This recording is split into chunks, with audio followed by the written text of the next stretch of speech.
தமிழ்நாடு முழுக்க பாட்டில் mineral water விலை இப்போ உயர்ந்திருக்கு. இதுக்கு முக்கிய காரணம் என்னன்னா, மூலப்பொருட்களோட விலை ரொம்ப அதிகமா ஏறி இருப்பதுதான்.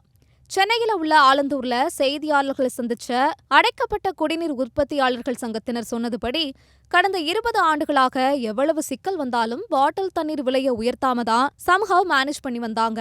அதாவது ஃபியூவல் விலை உயர்வு, டிரான்ஸ்போர்ட் செலவு, பிளாஸ்டிக் காஸ்ட் எல்லாமே ஏறினாலும் கூட பொதுமக்களுக்கு சுமையாகாத மாதிரி பார்த்துக்கிட்டாங்க. ஆனா இப்போ சிச்சுவேஷன் கொஞ்சம் வேற மாதிரி இருக்கு. பாட்டில் தயாரிக்க பயன்படுத்துற plastic, packaging materials, transport charge, electricity bill, labour cost இவையெல்லாம் சேர்த்து சுமார் 40% வரை அதிகரிச்சிருச்சு. இதைத் தொடர்ந்து பழைய விலையிலே மெயின்டைன் பண்ணுறது கடினமா போயிருச்சு. அதனால தான் இப்போ விலையை உயர்த்த வேண்டிய நிலை வந்திருக்கு. 1 லிட்டர் பாட்டில் ரூபாய் 3 கூடுதலாகவும் 20 லிட்டர் கேன் ரூபாய் 5 கூடுதலாகவும் நிர்ணயிக்கப்பட்டிருக்கு. இந்த புதிய விலை ஏற்கனவே மார்ச் 15 முதல் நடைமுறைக்கு வந்துருச்சு.